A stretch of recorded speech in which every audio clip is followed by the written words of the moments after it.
बीते लंबे समय से वसुंधरा राजे राजस्थान की सियासी परिदृश्य से लगभग गायब रही हैं। अपने 3 दशक के अनुभव में, जिन्हें बतौर सांसद अनुभव है, बतौर विधायक रही हैं, 2 बार राजस्थान की मुख्यमंत्री रही हैं, वही वसुंधरा राजे अब यात्रा निकाल रही हैं। तो वहाँ दो यात्राएं हो रही हैं। एक तरफ वसुंधरा राजे की यात्रा, तो दूसरी तरफ बीजेपी की यात्रा। और इसी के साथ साथ अचानक से पर्दे पर वसुंधरा राजे की वापसी हो रही है। फिर चाहे वो आबू रोड में प्रधानमंत्री मोदी की रैली हो, या फिर अजमेर में हो, या फिर बीजेपी अध्यक्ष जेपी नड्डा का कार्यक्रम हो, जहां अब वसुंधरा राजे सीधे दिखाई पड़ती हैं।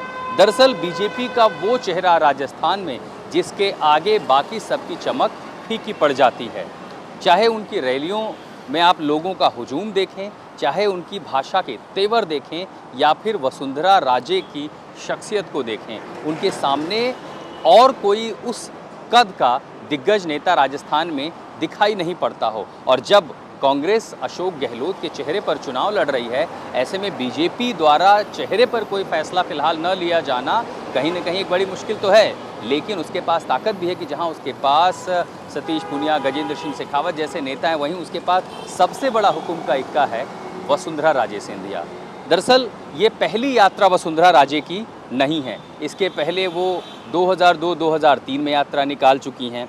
2013 में भी वसुंधरा राजे ने यात्रा निकाली थी, और उस यात्रा के बाद, उस यात्रा में जब चारभुजानाथ से उन्होंने यात्रा शुरू की थी, तब वसुंधरा राजे की सरकार बनी थी। लेकिन 2018 में जब फिर उन्होंने यात्रा की, स्वराज संकल्प यात्रा, हालांकि उसे सफलता नहीं मिल पाई, बीजेपी चुनाव हार गई और तब कांग्रेस की सरकार बनी। लेकिन एक बात ये भी देखी गई है कि जब जब वसुंधरा राजे सिंधिया का नेतृत्व रहा है राजस्थान बीजेपी में, तब बीजेपी चुनाव हारने के बाद भी उसकी सीटों की संख्या बेहद सम्मानजनक रही है। लोग ये भी मानते हैं कि 2018 में चूंकि वसुंधरा राजे चुनाव हारी थी, उसके पीछे एक बड़ी वजह बीजेपी राजस्थान की आंतरिक कलह थी। उन्हें कई जगहों पर षड्यंत्रों का सामना करना पड़ा था। लेकिन जब अब एक बार फिर चुनाव के दहलीज पर हैं, तब वसुंधरा राजे एक बार फिर चारभुजानाथ से अपनी यात्रा शुरू कर चुकी हैं।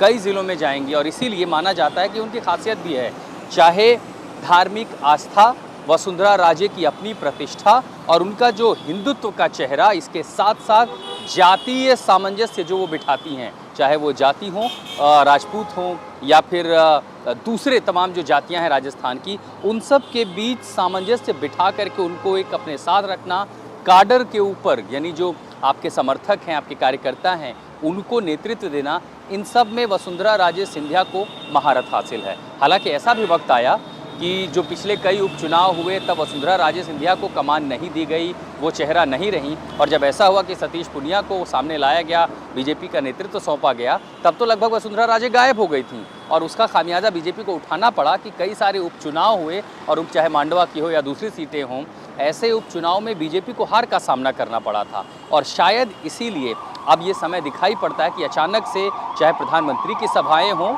या फिर जो बीजेपी अध्यक्ष जेपी नड्डा उनकी सभा हो, आप वहां पर वसुंधरा राजे को सामने देख रहे हैं। वसुंधरा राजे रैलियां संबोधित कर रही हैं। बीजेपी की अपनी संकल्प यात्रा चल रही है, परिवर्तन यात्रा चल रही है, तो वसुंधरा राजे ने भी अपनी यात्रा शुरू कर दी है। जाहिर है, परिवर्तन यात्रा के पीछे बीजेपी अपना आउटरीच बढ़ाएगी, लोगों के बीच जाएगी, अशोक गहलोत सरकार की कमियां दिखाएगी, और अपने वसुंधरा राजे के शासन के साथ साथ नरेंद्र मोदी के ब्रांड फेस पर वो चुनाव लड़ेगी। लेकिन जाहिर है कि उसमें राजस्थान की जब अपनी यात्रा वो अपनी कामयाबियां बताएगी, तो कहीं न कहीं वसुंधरा राजे की कामयाबी नज़र आती है, चाहे वो कानून व्यवस्था का मसला हो या फिर बिजली पानी की व्यवस्था हो। इन सब के साथ साथ वसुंधरा राजे की अपनी प्रतिष्ठा, अपनी साख और उनका अपना अनुभव बीजेपी के लिए एक सबसे बड़ा ट्रम्प कार्ड बन जाता है। ये बात और है कि अभी उन्हें आगे नहीं रखा गया है, उनके नाम पर अभी कोई फैसला नहीं लिया गया है, लेकिन जिस तरह से उनकी वापसी हुई है बीजेपी के बड़े नेताओं के साथ, चाहे वो अजमेर में प्रधानमंत्री मोदी के मंच पर हों या फिर जेपी नड्डा के साथ मंच पर हों, कम से कम एक चीज़ दिखाई देने लगी है कि वसुंधरा राजे एक बार फिर शीर्ष नेतृत्व की पहली पसंद बनती जा रही हैं। इसकी एक वजह यह भी हो सकती है कि कर्नाटक में जो कुछ भी हुआ था, माना जा रहा था कि येदियुरप्पा जैसे बड़े नेताओं की अनदेखी हुई, और उस अनदेखी के चलते कर्नाटक में नुकसान उठाना पड़ा।